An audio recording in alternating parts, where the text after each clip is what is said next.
Good morning, everyone. Suzanne Taylor King here for another live episode of Unlock Your Way with STK. I'm STK, and my guest today, Gary Searle, and I'm going to introduce him by the way I've experienced Gary. I've experienced generosity and incredible curiosity and just a masterful way of connecting other people together. And so he calls himself a marketing coach, a referral coach, maybe. But I have taken it my personal mission to come up with a category design for this man because you are such a genius with connecting people. So welcome, Gary. Thank you. That's one of my favorite introductions ever to a podcast. I loved it. Nice. It's nice to hear kind of how you see me, because obviously it's nice to hear what other people think compared to myself. But yeah, like I said to you before, I don't get too hung up on how people introduce me or what people think of me, whether coach, marketer, consultant, whatever. But yeah, anything that you come up with that you can think is unique to me and be like, I might be like, right away, that's it. That's how I am now. But who knows? Let's see. Okay. I love ideas and I love category design and I love unique points of view. And something that stood out for me right away, and we've been, in the past 6 months or so, deepening our connection and our relationship. And from the very beginning, you were interested in me. You put me and your interest in me before yourself.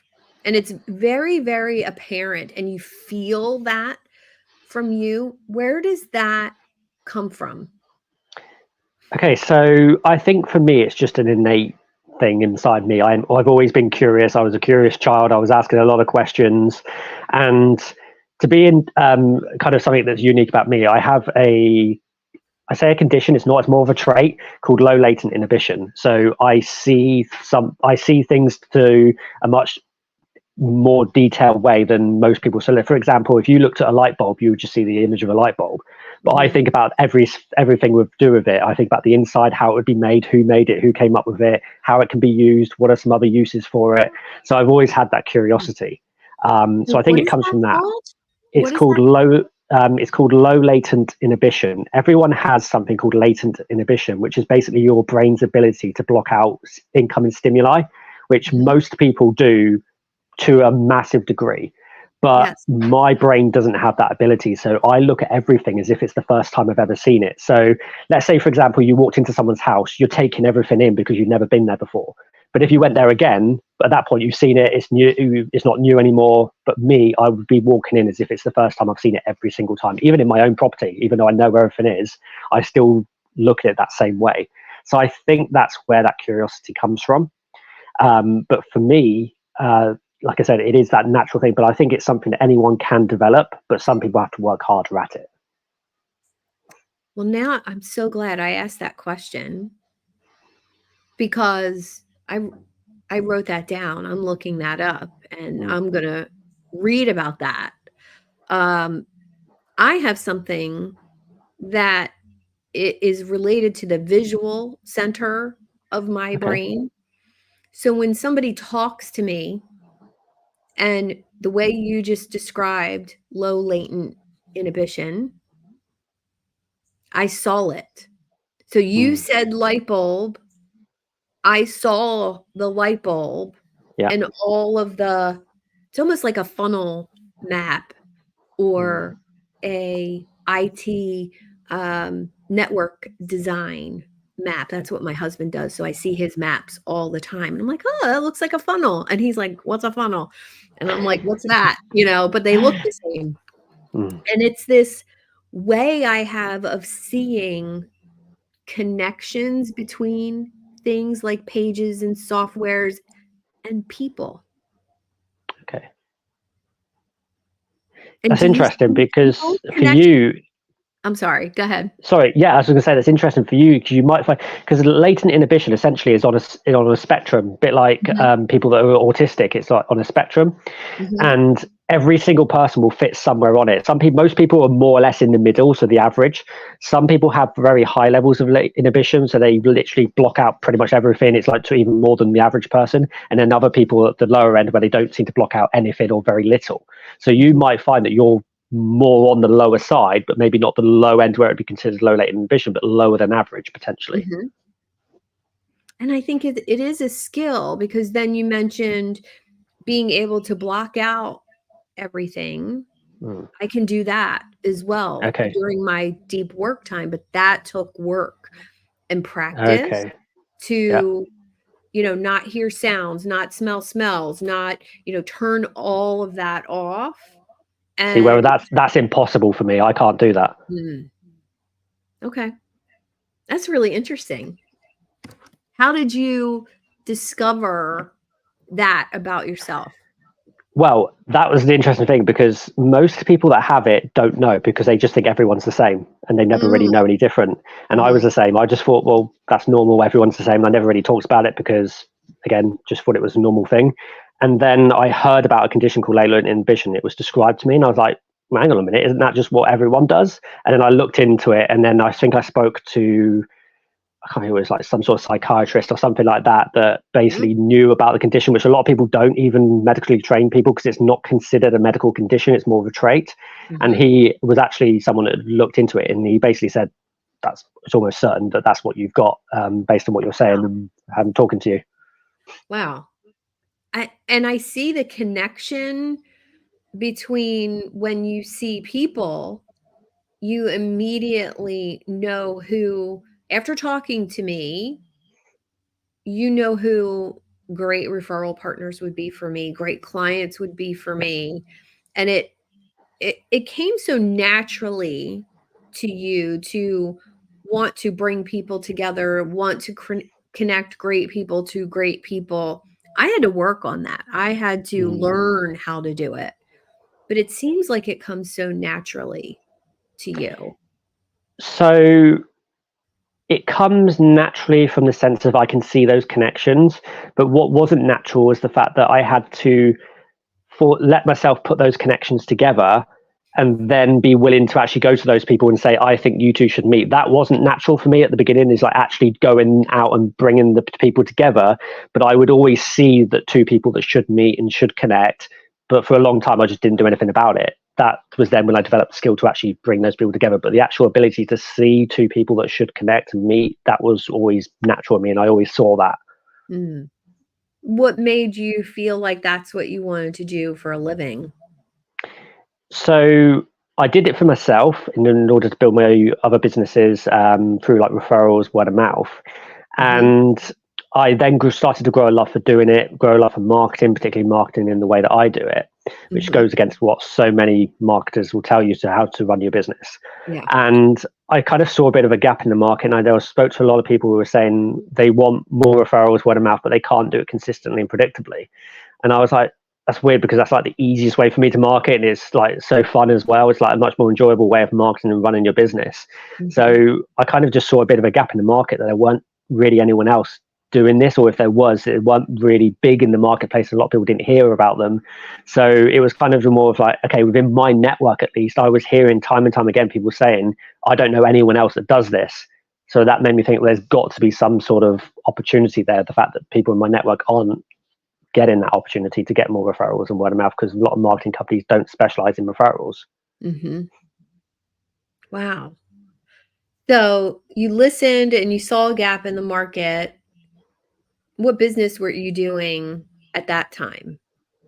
I was a personal coach. So I was essentially helping people to get better. Most people would call it work-life balance, but I called it work-life integration because I don't believe in it being balanced. I believe it being integrated, all parts of your life integrated, which came from me previously not having that integration, Mhm, and it really affected me badly.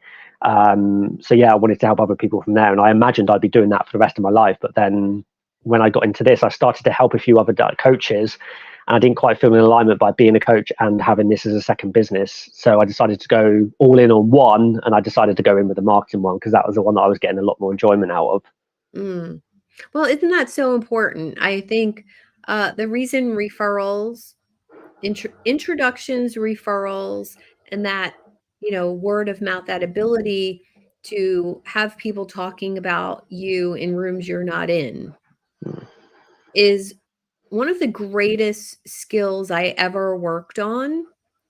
And I think if people don't see the value in that, they're really missing out on a way to be in your business, a way to attract people to you that not everybody else is doing.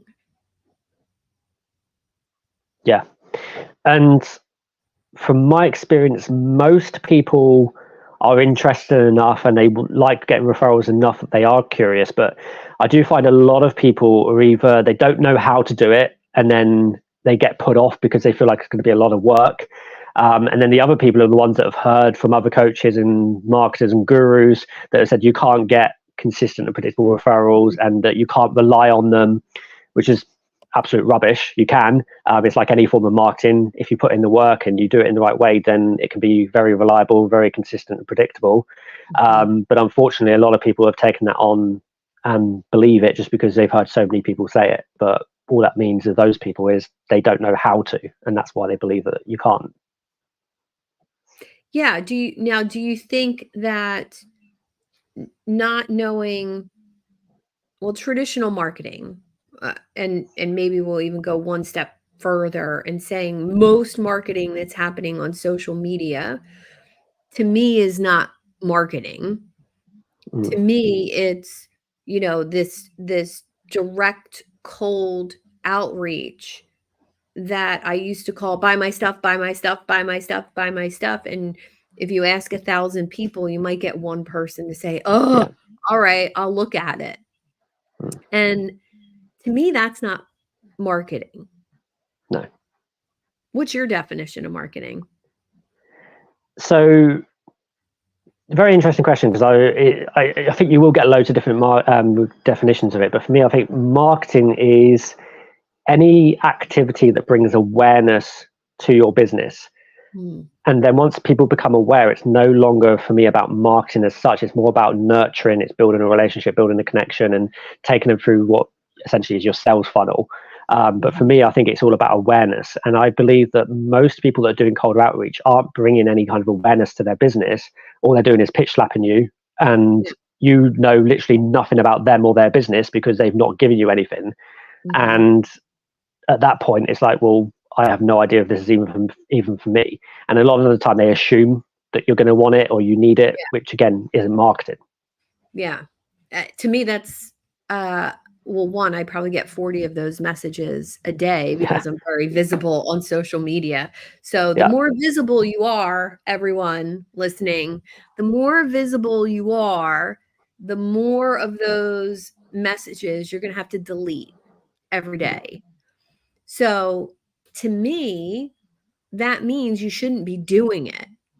So if I'm on the receiving end of some sort of marketing and I hate it and it makes me feel, ew, that's weird. If I feel that way, I'm not going to do that type of marketing. That's just the way I am. So I have noticed in the online space, so many people are teaching DMing and sending those messages and cold outreach and all of that. So many. But that's not what they do to grow their business. And to me, that one, it's a little hypocritical, right? You're teaching this thing, but you're actually doing something else to grow your business. So that's number one. But number two, marketing needs to feel fulfilling to me. yeah, Whether it's, and I'm going to use the example of the event you had 2 weeks ago, and you invited me, and there was 3 other people there. And 2 of those people were dream referral partners for me. One, James. Hi, James. We've already met twice since that time with you. And I fully believe he will be able to provide value to some of my clients in my programs. Maybe we'll collaborate on something. And we've already been of massive value to each other. And I think you knew that before we even talked. Yeah, definitely. I knew that about you and James. I think you and Brian as well is another one. I always know, even when I bring 2 people together, I usually know just how well they're going to connect as well before they even do. So like, there are some people where I connect them, and I think there'll be something there, but it might take a little bit more work. And then there'll be other people like you and James, you and Brian, where you click straight away and you're just like coming up with all these opportunities and just you see the potential. And yeah, I can usually tell. So when people come to me, it's usually for me, it's like, yeah, I knew that was going to happen. Occasionally people do surprise me, but not very often these days because I'm so used to doing it and seeing it. What does that do for your personal job satisfaction? I love it because I've always enjoyed bringing great people together. Like I said, even before it became a natural thing for me, like a skill that I had to build, I always still liked it when in my personal life where I've got like 2 friends and I think actually you 2 would get on really well and I introduce them to each other.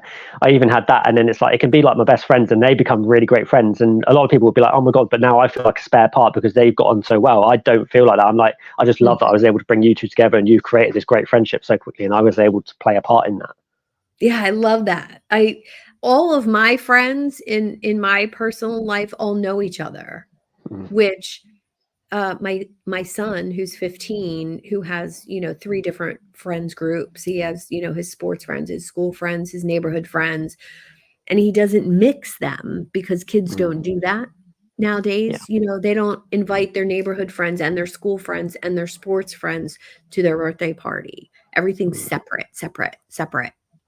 And I said, why don't you want to invite that group and we'll have a party? And he was like, oh, that's weird.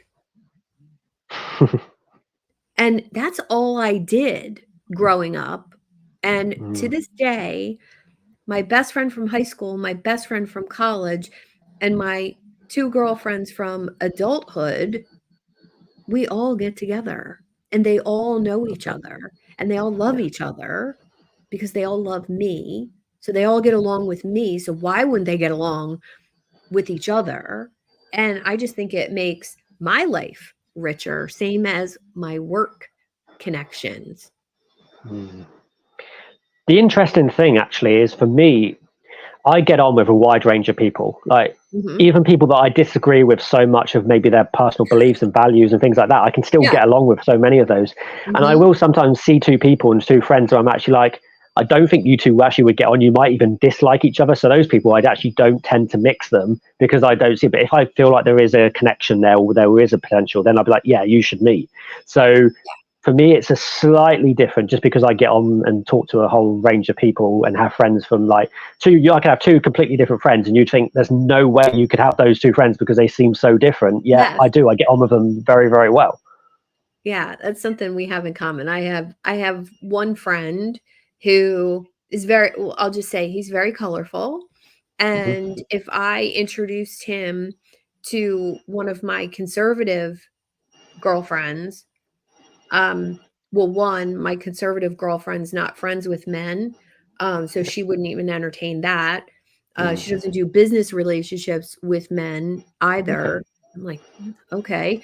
And then the fact that he's colorful and, is totally himself would make her uncomfortable. So I wouldn't connect those 2 people.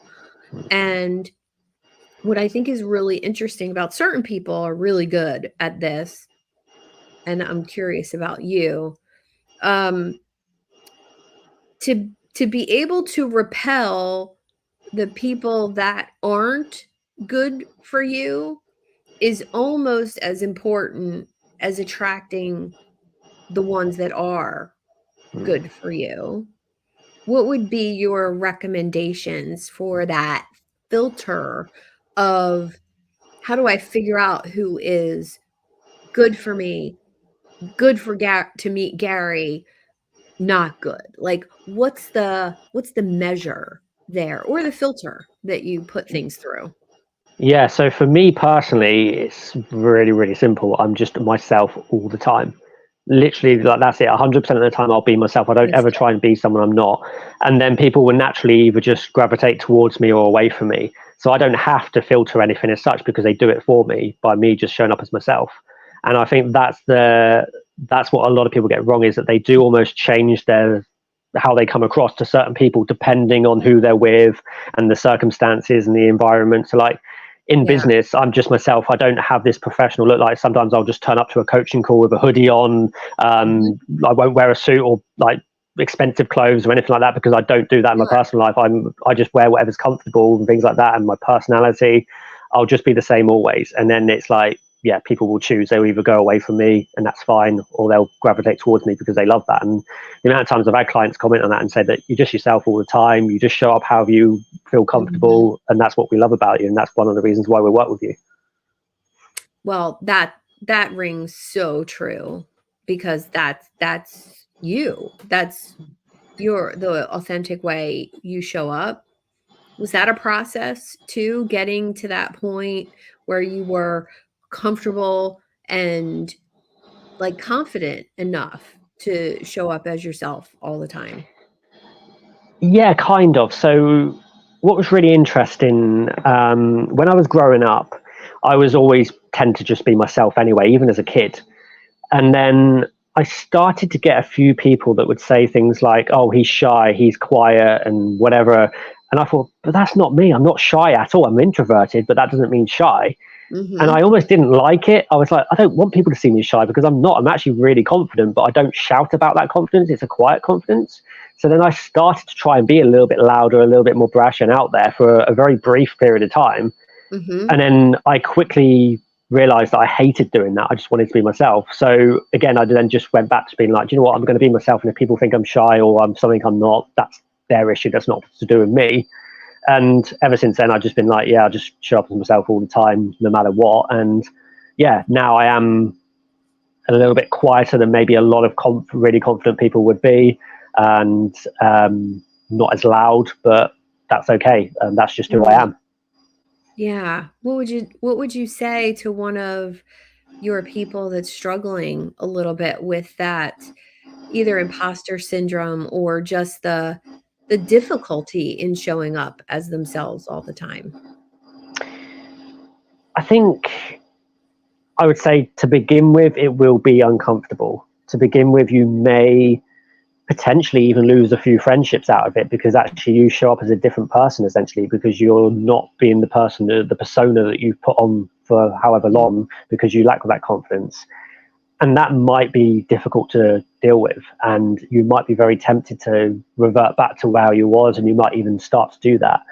But you've almost got to force yourself to do that and force yourself to be uncomfortable to begin with, to the point where it will just become habit where now you are naturally yourself. Because what I find is that most people, as they get older, certainly into their later years, they naturally do become themselves at that point because they're either too tired of being someone they're not, or they don't care Yeah, anymore. So yeah, why don't you just be that person while you're younger and actually enjoy life even more? Because it does make life more enjoyable when you get past that uncomfortable stage. So yeah, it's almost like you've got to think about how you would feel at the end of your life. And nobody ever feels like that, oh, I wish I wasn't myself, or I wish that I'd shown up differently. It's more that I wish I had shown up as myself from the very beginning. I wish I hadn't have cared what people think about me and all those kinds of things. yeah. So just do that now rather than wait until you're in your 60s, 70s, and 80s. I love that. I love that. I remember my very first coach in the online space, week 1 of a 10-week program that was a big investment for me at the time, was all about your professional photo shoot, and Okay. that you needed this, I don't even know how to describe it, very feminine look and you needed, an expensive bag and shoes and, a Paris background or a London background or a New York City background, and it needs to show you, as the woman, exact words, your pictures need to show you as the woman other women want to be like. And I was like, huh, well, I don't want to wear a pink dress and, $900 shoes and have a Paris photo shoot. That wouldn't make me hire somebody. Yeah. So it really made me question, is that marketing? Is that fake? And I asked this question.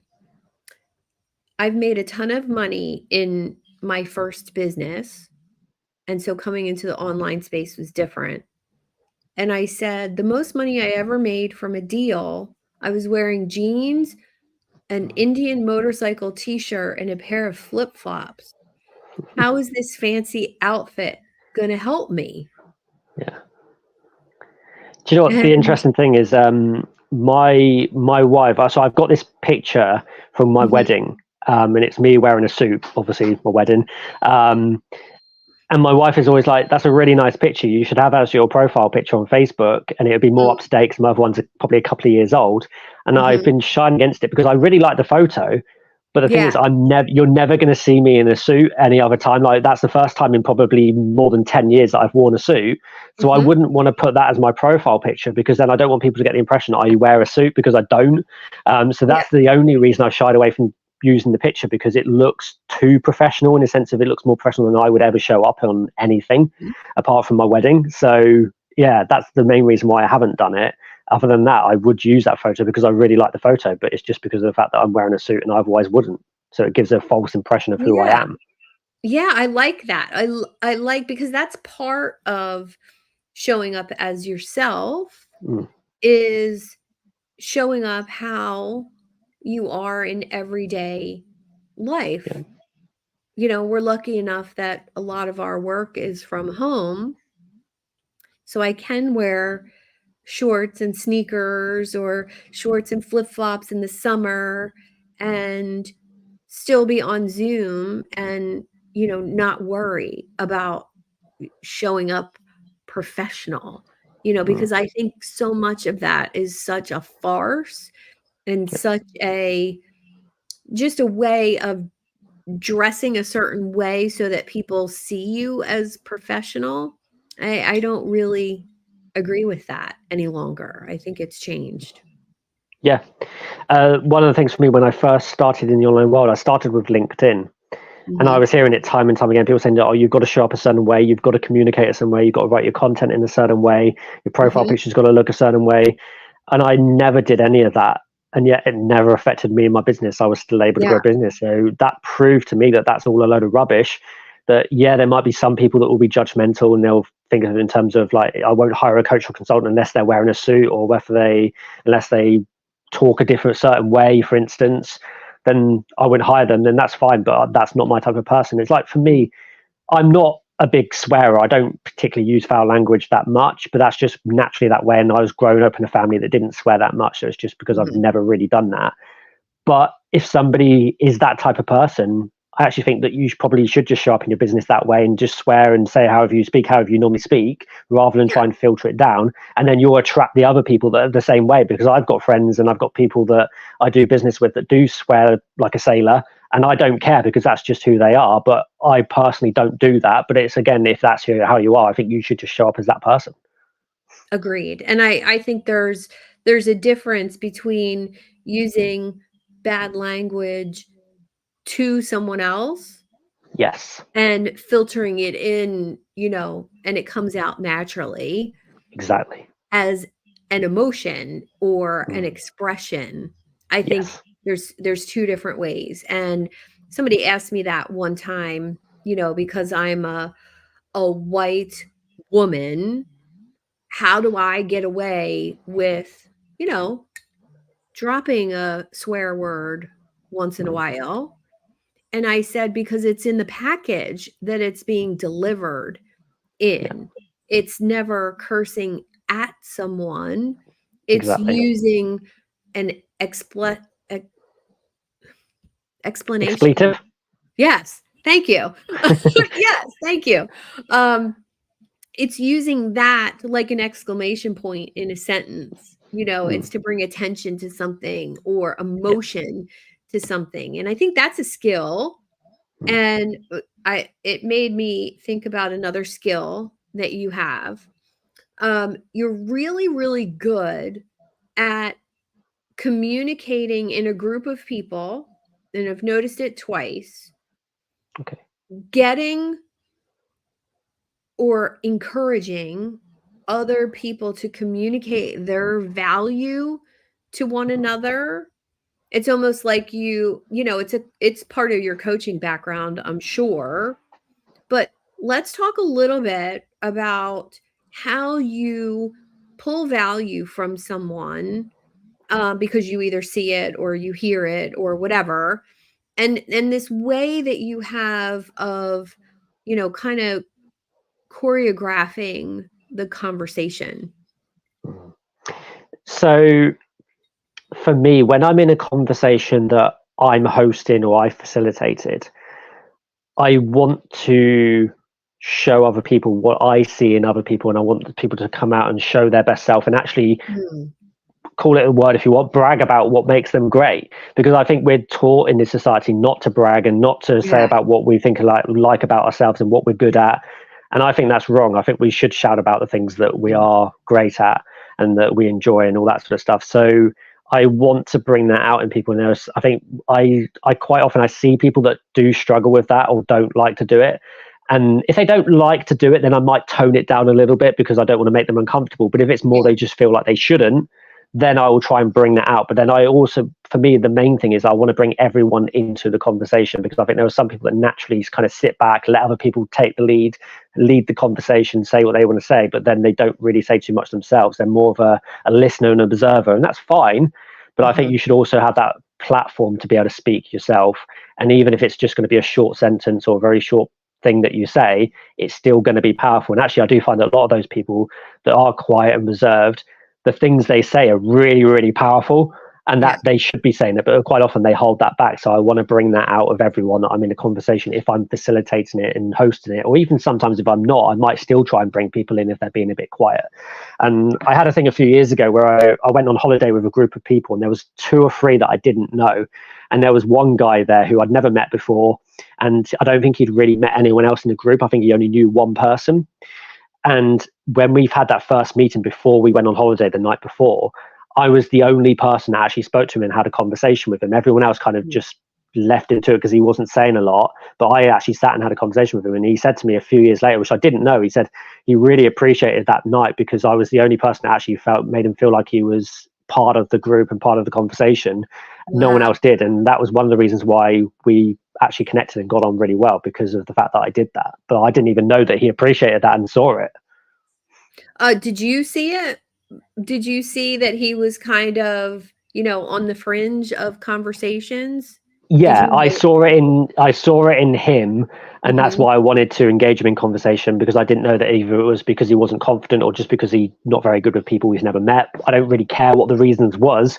It was Yeah. more I could see he wanted to actually be part of conversation. I could sense it, but he didn't quite know how to do it in the right way. So I just tried to bring him naturally into the conversation. And for a period of time, me and him just sat on the side and actually just spoke just between the two of us and let everyone else get on with it. And yeah, that was just something that I could see, and I was like, well, I want to try and make him feel comfortable. So because we're about to spend another week, we're about to spend a week together. Well, I want to make that week Yeah. as comfortable for him and allow him to enjoy it as much as possible. I love that. So is that part of your gift? It's part intuition, part energy. What is it for you that makes you notice things like that? I think it is that. I think there's a big part of it is intuition, and I think it is being able to sense the energy of the room, sense the energy of people individually, Yeah. and then I can kind of get a sense of what that person needs and wants at that time. And more often than not, I am right about that. Hmm. What's that feel like to trust that when it happens? That for me for a long time was uncomfortable because I almost battled with myself where it's like I didn't trust my intuition. I didn't trust the things that were coming through to me. It was almost like, but what if I'm wrong? What if it goes wrong? What if I make someone uncomfortable? Because I Yeah. never want to make people uncomfortable. So in my early years, I didn't tend to trust that intuition and go along with it. But then as I got into my teenage years and certainly into my early 20s, then I did like just be like, okay, I'm going to trust it because more often than not, I am right about this. And if I am wrong, I'll just own it, apologize for it, and say, this is what I saw. This is why I did it. I didn't do it to offend anyone or hurt anyone's feelings or make anyone uncomfortable, but that's why I did it. And I'll just explain why I do things a certain way, which might come across as not normal, like not how Mhm. most people would. Yeah. Well, I think that's how you show up with massive value to other people. So leaning into that actually had to happen for Yeah, you to be where you're at today. 100%. Let's talk a little bit about what reciprocity means for you. So reciprocity for me comes down to mutual value, mutual beneficial, then mutual benefit. I'm not all about what I can take from something, or it's not all about me. And I think you alluded to it at the beginning where it's like I focus on you and it's what I could do for you and the value I could bring to you. I do that naturally, but also I just enjoy doing it. Yeah. So for me, that reciprocity thing, it makes complete sense. So like a few weeks ago, I did a shout out for someone and I didn't expect anything in return, but they just said, oh, if you ever need anything, let me know. And if I can do it, I will. So it's like now I've got an idea of actually how they can help me with something. So I'm going to reach out to them probably next week now and just say, you know, that thing you said you would do for me, could you do that for me now? And it just comes down to I naturally do things that I feel like will help people and benefit them, and it's Yeah. up to them whether they want to reciprocate that. But what I know is if I put enough goodwill out into the world and I do enough of these things, enough people will allow me to do that. And that's where the referrals come from. I know that if I needed a client next week, I've got people that I can go to and ask for a referral, and I will get that referral. Whether it comes from the first person I ask or the fifth person I ask, it doesn't Yeah. matter. But I know that it will be there, and I know I've got enough people that I can go and ask for a referral at any point. I like that idea that it's not a tit for tat thing. It's not, I introduce Gary to 3 people and he introduces me to 3 and then I do 3 and then he does 3. It's about quality and not numbers. So I'm Yeah. going to use this example and see if this resonates with you. I have a coach that I refer to who charges anywhere from $60,000 to $100,000 for an engagement with her. Mhm. And I've referred numerous people to have conversations with her. And one has become a client, maybe 2 of those Mhm. people have become a client. And now my program is less than hers, and she's introduced me to probably 40 people. But since her ideal client is a higher price point, it's not the same. Like I don't have a quality person for her as Mhm. often. But when I do, they say yes to her. And to me, that's really valuable. When somebody thinks of me that way, that is somebody I will bend over backwards for. And Gordon says, I'm going to put his comment here. Reciprocating is mutual benefits for each other. Gordon gives me that all the time. I love it. Such generosity. I've taken Gordon's program. He's been involved with things I do. Like we really value each other's opinion and personal growth and push to that next level. Um, and I think doing it regardless of what comes back, that stands out for me, Gordon. And I know, Gary, it stands out for you too. Like you just keep putting stuff out there, whether it's good content, good introductions, good referrals, and Yeah. it will come back to you. Yeah. For me, every single day when I work, outside my life job as well, but let's just say in a work environment, I'm Mhm. always thinking in terms of who can I serve today? how can I serve them? What goodwill can I put out into the world? What are Mhm. the things, what's the value that I can create for people?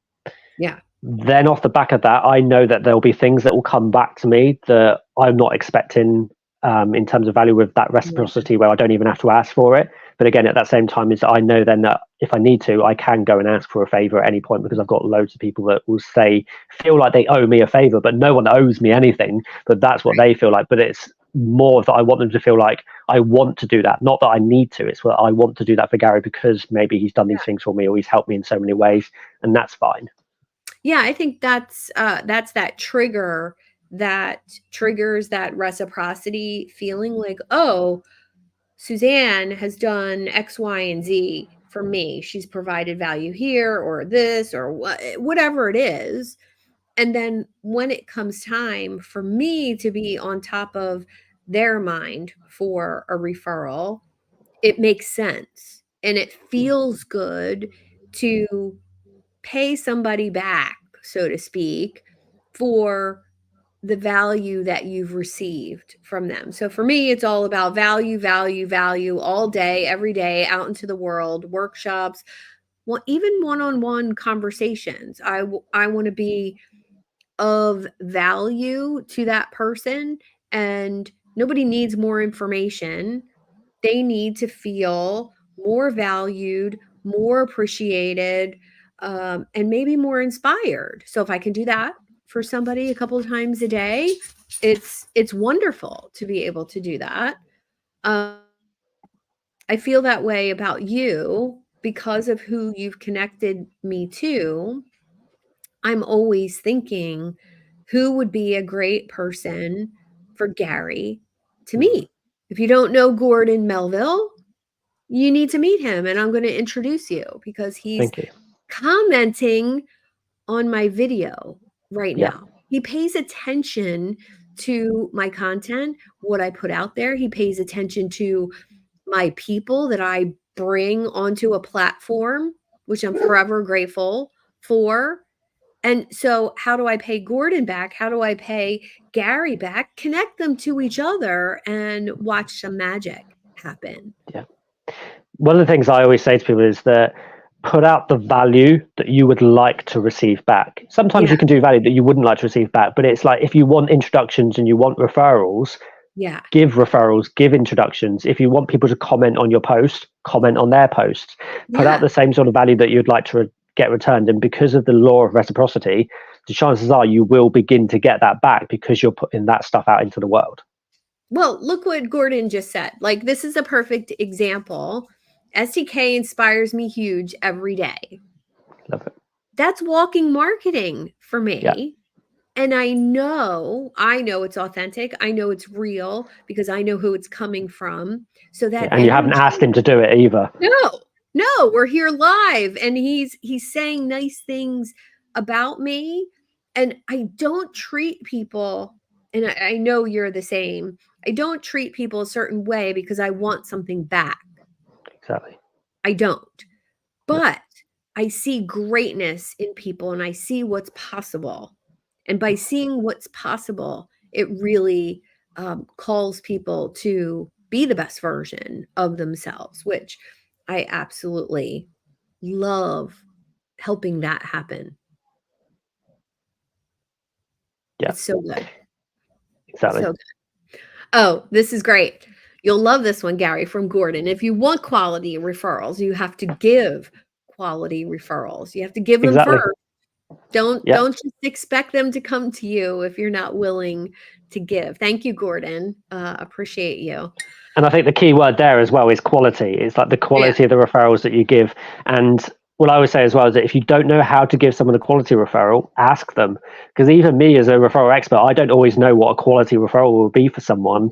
Like, Mhm. quite often I can sense it, but if I can't and I'm not sure, I'll just go to them and I'll say, what is a quality referral for you? And then I'll be Yeah. looking for it. Yeah. And I don't you think specific is really, really cool when somebody says, "Who do you want to meet?" I say, I want to meet a Vistage chair or somebody who leads a high level mastermind or peer group. Mm. Everybody I've said that to has at least one of those people for me. Yeah. And if somebody says, Sue, who's your ideal client? My dream client is somebody over 50 who's leaving corporate but doesn't want to retire. Or maybe they're having an exit from a company and they don't want to retire. Oh, well, immediately you know if you meet one of those people. Yeah. And those conversations inspire me, even if they don't turn into a client. And I think that's key as well. Yeah. So, like for me, when I'm in a conversation with someone, one of the things that I'm always open to and I'm always curious about is what they need and want right now. Mhm. And quite often, what they need and want isn't what I can provide, but I know someone else in my network can. And Yes. then as soon as they say what that thing is, I'll be like, oh, you need to speak to such and such person. But most people will get those opportunities. Even if you don't ask for them, people will just naturally say the things that they need and want because it's always on their mind. They're always thinking about it, even when they're in a conversation. And it's Mhm. whether you pick up on that and whether you take that opportunity. Most people, when they hear, like, let's say you got someone who needs a website, a lot of us will then be like, well, I don't create websites, so that doesn't matter. I'll just go on to the next thing. But I'll be like, I'll drill into that. I'll be like, hey, well, what is it that you want from your website? What do you want it to do for you? So what's your budget? Things like that. Yeah. And I'll be asking them questions. And then I'll be like, you need to speak to such and such person. It Mhm. doesn't matter. I haven't made any money out of it, but I can at least still send them in the right place because then I know that they're going to remember me the next time they either want the thing that I can deliver, or if they know somebody who needs the thing that I can deliver, they'll give that back to me. Yeah. Yeah. And I met someone a couple weeks ago who had just this incredible branding. Um, it was, from my research, really done well. Instagram matched LinkedIn, matched Facebook, call to action was all the same, funnel was there, website looked just it looked like an influencer website that I've seen people pay 40, 50, $60,000 for. So immediately when I got on the call with this person who was introduced to me, by the way, um, I complimented his branding, his messaging, his visuals. And I said, it's so rare that I meet someone who has the funnel together, the branding together, like to have it all cohesive, like you Mm. have it.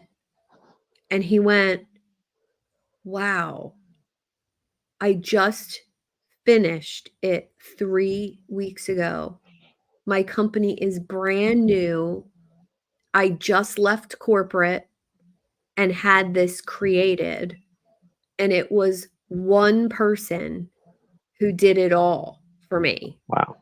And I said, please, I must meet this person.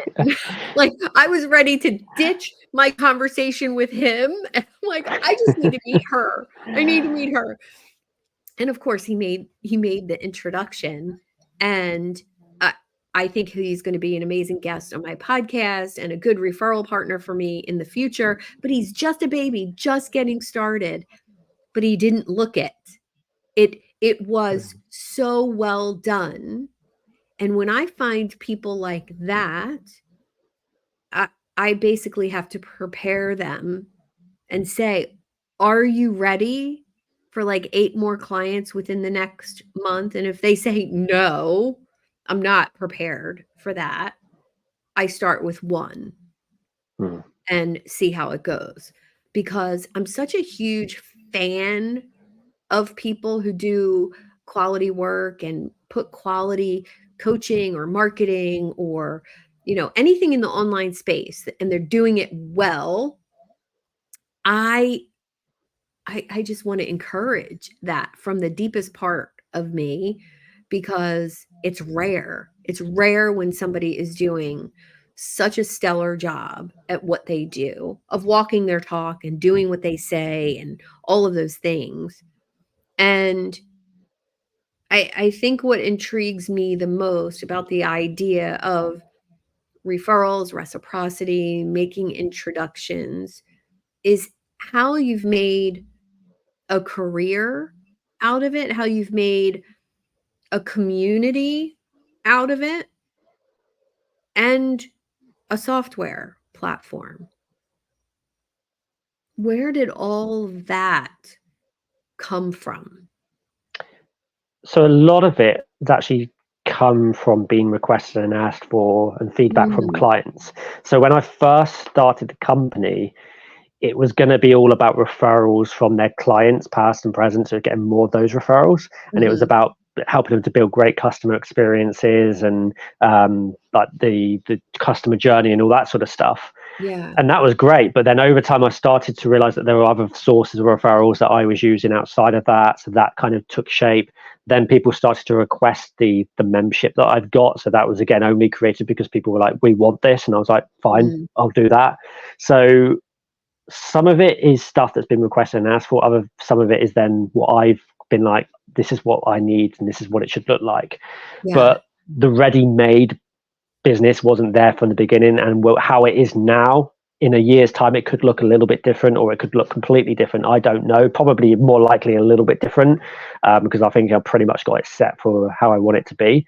Mhm. But yeah, some of it is a combination of things that I've seen and felt like I needed, and a combination of what other people requested and asked for. I like that you're willing to adapt and, be flexible as far as where it's gonna be in the future, because I really think that's required nowadays, Yeah, so good yeah. job. Um, what do you think that looks like 5 years from now? Do you mean in terms of my specific business? Yeah. Honestly, I have no idea. Literally have no idea. And I love that. I love the fact that in 5 years' time, I don't know what my business is going to look like, how different it will Mhm. be compared to now. But I just enjoy the process. So for me, I focus on the here and now, Mm, and then whatever comes from that and whatever takes shape over the next few years will happen. I love it. I love it. Well, how can everybody get in touch with you? The best way, I think, would be on Facebook. That's where I'm most active in terms of to start a conversation, and then we'll take it to wherever we need to, Zoom, WhatsApp, whatever. But I think Facebook is the best place to get in touch with me and start that conversation. Okay. And what is your current website? Do you know what the weird funny thing is? I don't have a website. I use what I call I asked an that on invitation purpose. letter. Yeah, I asked that I on purpose.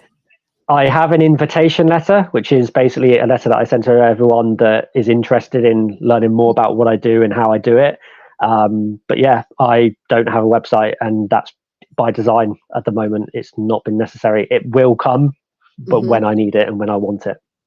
Would you grab the link to that invitation letter if you feel called, and put it in the private chat, and I'll share that? Yeah, is that what in this chat here? Yeah, right over on the right-hand side, there's a private chat you should see. Yep. Just Let put me it right in there, and see if I I will share it. can. What I might have to do is possibly send you the link after the call, and then you can share it from Yeah, there, because I don't know if I can get it right now. perfect. Yeah, I don't. I probably won't be able, but I will get it to you straight after this one. Sounds great. Sounds great. Well, thank Perfect. you for, being you, Thank you. TFBY, as my son says. Um, I really appreciate our growing relationship, Thank and you. look forward to more amazing connections for you and from you. Thank you so much Likewise. for Likewise. You're being in very my. welcome, and thank you for being an amazing host. You're welcome. Have a great day. Thank you, and you.